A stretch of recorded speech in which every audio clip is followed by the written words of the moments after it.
Konnichiwa, Shibu Inus! Today we're going to learn how to set up a Dogecoin node, and that includes the port forwarding as well. When your node's up and running, do only good every day and remember to hit that like button. But first thing we want to do is find the DHCP range of your router, so we're going to start with opening a command prompt. At the command prompt, type ipconfig. Hit enter. When the list populates, you should see an IPv4 address, subnet mask, and a default gateway, which is what we're interested in. Take note of your gateway and let's go enter it into a browser.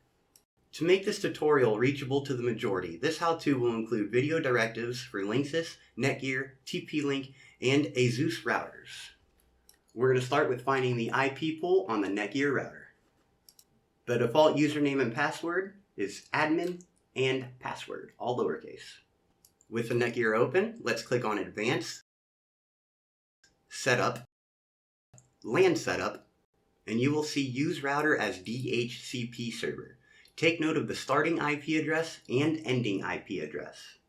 Now we're going to do the Linksys, and if you don't need to think this, move the red line 20 seconds in time. First up, we want to click Connectivity on the left. Looking at the top bar, we're going to see Local Network. And on the right hand side, you're going to see IP address range. That is our DHCP pool. If you need to know TP-Link, try not to blink, else just skip this one, unless it's your kink. Start out with Advanced at the top right hand side. On the new left hand menu, you'll see DHCP server. And at the top there, go ahead and make note of your IP address pool. Asus has no matching words, so here's to all the Asus nerds. If you need the static IP, skip to the 4 and then you'll see. We start out with navigating to LAN on the left hand side. From here, select DHCP server from the top menu, and in the new settings that populate below, you will see the IP pool starting and ending address. Go ahead and make note. Next, we learn how to set a static IP address so that we can forward ports directly to our Dogecoin node. To start, let's open up the Windows control panel. In the settings menu, pilot over to Network and Sharing Center. Afterwards, we want to change adapter settings on the left-hand side. Here you'll see your network properties. Right-click on the active Ethernet adapter and tick Properties. With the Properties menu open, highlight IPv4 and click Properties. Am I the only one that says a word so many times in a row that it sounds fake? Question mark? At this juncture, we will define our static IP. The objective here is to give your computer an IP outside of your DHCP scope. For example, my address pool is .100 to .200. So for my static IP address, I will assign it 172.20.1.212. For subnet mask, the standard is 255.255.255.0. For the default gateway, enter it from the first step as well as for your primary DNS server. The secondary DNS server, we want to make 8.8.8.8. That's Google if you're curious. For those that don't like Google, use Cloudflare's of 1.1.1.1. With the static IP address set, OK out of the settings menu, and let's proceed to open the required port. Log in the Netgear to open the ports forward. You'll see Vocabulary. Start with Advanced on the top bar, and then to the left select Advanced Setup. Migrate to port forwarding and then add a custom service in the middle. For the service name, type whatever you want, and in the external port range dialog, enter Dogenode's port of 22556. Repeat that for the internal port. Type in the static IP address that you assigned to your computer earlier into the internal IP address. With everything entered, press Apply, and now we're ready to download the Dogecoin node itself. Log in the Linksys to port open the barracks alphanumeric. Start with security at the bottom left-hand menu and then apps and gaming. We are going to add a single forwarded port. For the service name, type whatever you'd like it to be called and enter 22556 into both the external and internal ports.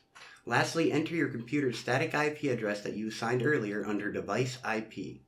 Confirm your entries by clicking Apply, and let's move on to the last and final step. TP-Link load, open ports in the station, appreciation. Start with Advanced on the top right, and then navigate your way to NAT forwarding. In the submenu, select Port Forwarding. Let's select the Add option, middle right. The service name can be whatever your heart desires, and in the device IP field, enter the static IP address that you set your computer to earlier. In both the internal and external port fields, enter 22556. When all is said and done, make sure to save the new settings and let's advance to the last step. Tab to the Asus, open ports and get witty, electricity. Jump over to the WAN on the left-hand side and then port forwarding at the top. Click on Add Profile and give the service name a name of your choosing. Under Protocol, change it from TCP to both, and for the internal and external port fields, enter 22556. Finally, enter the static IP address you gave your computer in the internal IP text box. Now we're ready to install the Dogecoin node. Don't forget to enable ports on your way out. Now that we are primed for the Dogecoin node, let's open up your favorite browser and head to dogecoin.com. On the main leaf, scroll down a bit and you'll see Dogecoin Core on the right.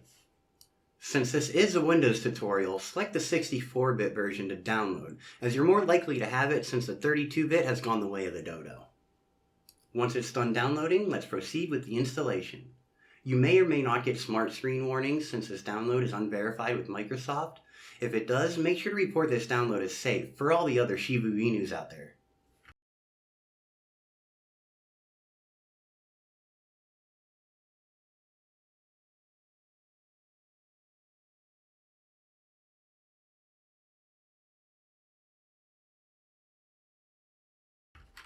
When the install is done, open up this puppy to get her barking.